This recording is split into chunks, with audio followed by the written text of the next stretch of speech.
On 20 April 2021, news emerged that Idriss Déby, the longtime leader of the country of Chad, had died after he had gone to the front line to visit his troops that were battling rebels there.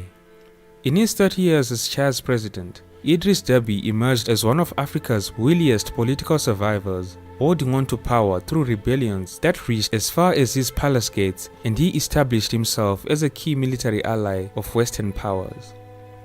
As a military commander and as president, Idriss Déby was feared, and people say that he had an aura about him that meant that they did not want to mess with him, and he never hesitated to crack down whenever there was some kind of threat.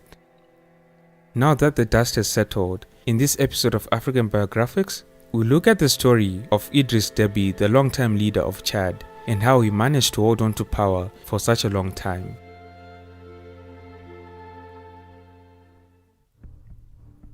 Since gaining independence from France on the 11th of August 1960, the nation of Chad has known few periods of real peace. A long-running civil war from 1966 to 1979, several invasions by Libya, and rebel movements in different regions ripped apart the country for decades. The division between the country's north, populated by Muslims, and the south, largely inhabited by Christians, was reinforced by France when it colonized the country. During the period of colonization, the French favored the south and reversed the historic domination of the north. Chad elected its first president in 1960, and his name was François Tombouctou, the leader of the Chadian Progressive Party. 2 years later, Tombouctou turned the country into a one-party state and became increasingly authoritarian, provoking great resentment with his insensitive policies towards the Muslim north. In 1979, the rebels captured the capital of the nation, N'Djamena, and overthrew the southern-dominated regime. Afterwards, the rebel leaders then fought amongst themselves, and this civil war lasted for 3 years. One of the rebel commanders, Hissène Habré, seized control of the country in 1982 and began 8 years of tyrannical rule marked by conflict with Libya, support from France and the United States, as well as widespread atrocities and human rights violations. In 1990, Hissène Habré was overthrown by his former chief military advisor, Idriss Déby Itno, who is the main subject of this video. Idriss Déby was born in Bedoba, a remote northeastern desert village in what was then French Equatorial Africa, into a family of the Zagawa ethnic group. He was the son of poor herders who scraped a living from the desert. In the early 1970s, while the country was in the grips of the long-running civil war, Idriss Déby joined the army. Young Idriss then went to France in 1976 to receive additional training at a flight school and earned a pilot's license.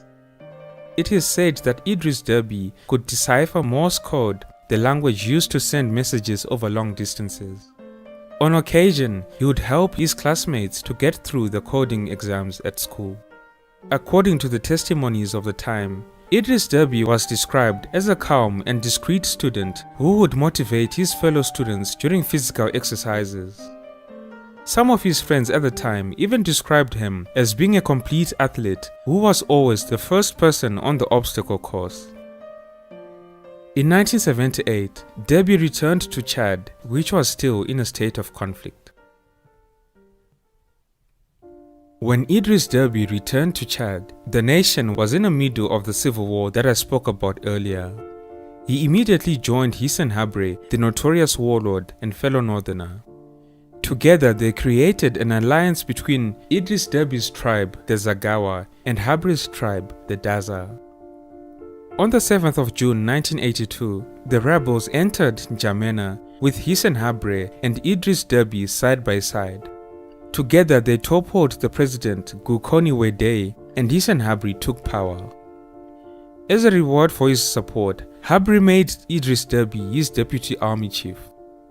2 years later, it was under Idriss Déby's authority that the repression in the south, known as the Black September, was carried out. The aim of this repression was to subdue the Southerners. In the Black September of 1984, villages were attacked, burned and destroyed. By that time, Idriss Déby was recognized as a brilliant military strategist and was made Commander-in-Chief of the Armed Forces. However, he was becoming too popular and powerful for Hissène Habre's liking, and Habre decided to get him out of the way by sending him on a higher officers' education training course in Paris, France. When Idriss Déby returned to Chad, Hissène Habre made him his military advisor. As Habre entrenched his power, he spread offices and positions among his own desert tribe, and so became less dependent upon Idriss Déby and his Zagawa tribe.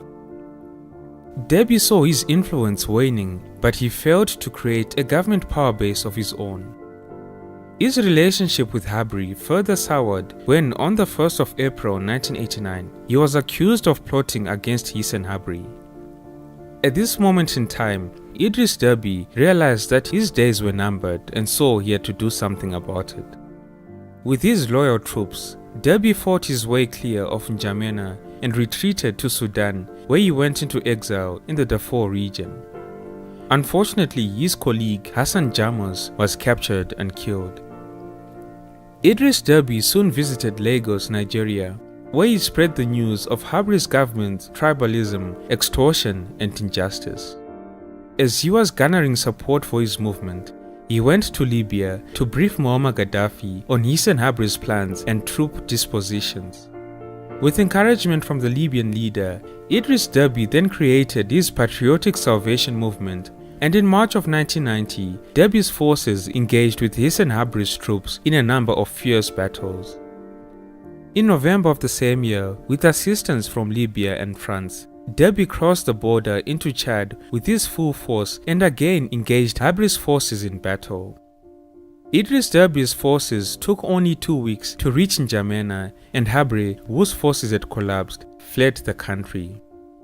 It is important to note that in this instance, even though France and Libya were enemies, they supported Déby because they had a common interest in toppling Habre, whose proximity to the United States they equally saw as a threat. Paris considered the United States a rival trying to set foot in its African backyard. Almost 3 decades after Hissène Habre fled Chad, a special court in Senegal convicted him of atrocities committed during his presidency. Without the support of Idriss Déby, it would have never been possible to prosecute Habre, who was eventually convicted in 2016.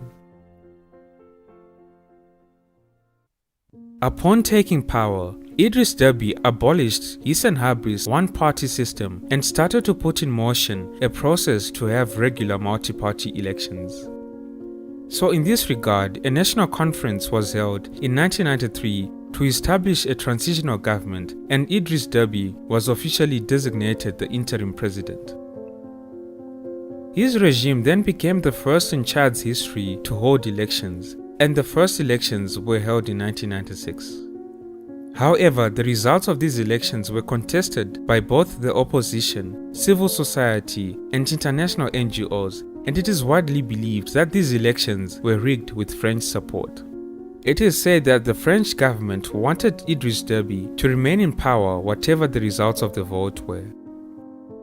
When Idriss Déby was re-elected in 2001, it was again amid allegations of widespread voting irregularities.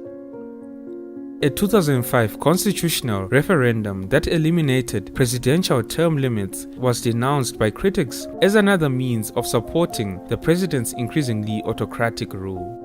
Nonetheless, the referendum passed, clearing the way for Idriss Déby's election in 2006 in elections that were boycotted by most of the opposition. Throughout his presidency, Idriss Déby repeatedly faced resistance in the form of coup attempts and rebel activity. The rebellions that Idriss Déby faced during his time in power were stoked by disputes over the exploitation of oil, as well as rival regional factions. Fighting raged in N'Djamena following an attempted coup against Idriss Déby in 2006. In this attempt, a group of soldiers had been plotting to shoot down Idriss Déby's plane, but fortunately for him, this plan was foiled. He and his administration were beset with charges of corruption and were known for brutally repressing individual rights and freedoms, with Chadian security forces routinely committing serious human rights violations. Also in 2003, the nation of Chad was drawn into the Sudanese civil war, and as a result, violent conflict was spilling over into Chad. Idriss Déby accused Omar al-Bashir of having fomented unrest inside of Chad in an effort to destabilize the country. From 2005 to 2010, various militias attacked villages and cities in eastern Chad. Eventually, in the year 2010, Chad and Sudan signed a peace agreement, putting an end to their proxy wars. In an alternate universe, Idriss Déby's rule might have been one of prosperity for the people of Chad. The country's vast deserts cover untapped reserves of uranium, as well as oil that currently generates much of the country's revenue. Unfortunately, under the Déby regime, Chad frequently featured in the lists of the world's poorest and most corrupt countries, and critics accused Déby of squandering the oil wealth by pouring it into the military, which he used to repress his critics. In turn, this really enabled him to hold on to power for long. In the year 2000, the World Bank and the International Finance Corporation agreed to back a $3.5 billion oil venture in Chad. This venture was meant to be a flagship project to demonstrate that oil revenues for the greater good of a nation's populace. But things started to go bad when Idriss Déby immediately began to divert the oil money to the military. Initially, Déby's government had agreed to an innovative mechanism designed to ensure that the oil revenues went to priority sectors like health, education, and water supplies for the desert nation. However, once the crude oil started flowing, Idriss Déby simply added security to the list of priorities, allowing the oil money to slosh into the coffers of the army. In 2004, the economy of the country grew by 30% thanks to the start of the oil production, but unfortunately the overwhelming beneficiary of this was Idriss Déby. His kleptocracy was also known for its nepotism. Of his many known children, Idriss Déby made 5 into army generals and raised another 6 of his children to the rank of army colonel. He further appointed his children to the most sensitive and lucrative portfolios, with one becoming an intelligence chief. Idriss Déby made his eldest brother, Dawusa Déby Itno, the Minister of Post, and the youngest of his male siblings was Chad's customs chief. His nephew held the job of head of military intelligence. Despite all the negatives that we have covered thus far, and despite Idriss Déby's shortcomings on the domestic front, you can't take away from the fact that during the time that he was in power, few sub-Saharan African countries had the regional reach of Chad, and this was due essentially to its army. The army that Idriss Déby built became one of the most effective armies in sub-Saharan Africa, and so in the years after 2011, Idriss Déby bolstered his international standing with his army's leadership in efforts to counter the spread of terrorism that was being perpetrated by Islamic militant groups in the region. Chad became a linchpin in the struggle against jihadist groups in the Lake Chad Basin, where it intervened after 2014 at the request of its Nigerian and Cameroonian neighbors to fight against Boko Haram factions. Idriss Déby's army was in the past also involved in some neighboring civil wars, notably those in Sudan and the Central African Republic, and more indirectly in Libya. So in essence, Idriss Déby became a stabilizing factor in the region, and in the long run, his death might create a dangerous vacuum in the region. Only time will tell. In May of 2018, Idriss Déby expanded his presidential power when a new constitution was brought into play. The post of Prime Minister was eliminated, and so the executive power was concentrated with the president. Among the changes made under the new constitution was a change to the presidential terms. Idriss Déby now had the option to stand in the next two presidential elections, potentially remaining in office until the year 2033. So unsurprisingly, he did choose to stand in the elections that were held early in 2021. On 11 April 2021, as the country went to the polls to vote in the presidential election, a rebel group began an assault from the northern regions of Chad. Meanwhile, the provisional election results that were announced on the 19th of April showed that Idriss Déby had been re-elected. But as fate would have it, the next day the military announced that Idriss Déby had been killed after battling with rebels on the front lines of conflict. As you have probably gathered by now, based on some of the footage that I've used in this video, Idriss Déby frequently cast himself as a wartime leader, and he would often wear military fatigues and pay visits to soldiers on the battlefront. So it came as no surprise to hear that Idriss Déby died on the front line, as many people described him as being incredibly hands-on, often going to take charge in battle if he felt that his commanders were not in control. So Idriss Déby was killed on the front line on 20 April 2021, and this brought to end his 3 decades at the helm of the nation of Chad. Let me know in the comment section below what your thoughts are about Idriss Déby and his regime. If you enjoyed this video, then don't be shy to like and share. Thank you all for tuning in. This has been Tatenda for African Biographics. Until next time, cheers. Have a good one.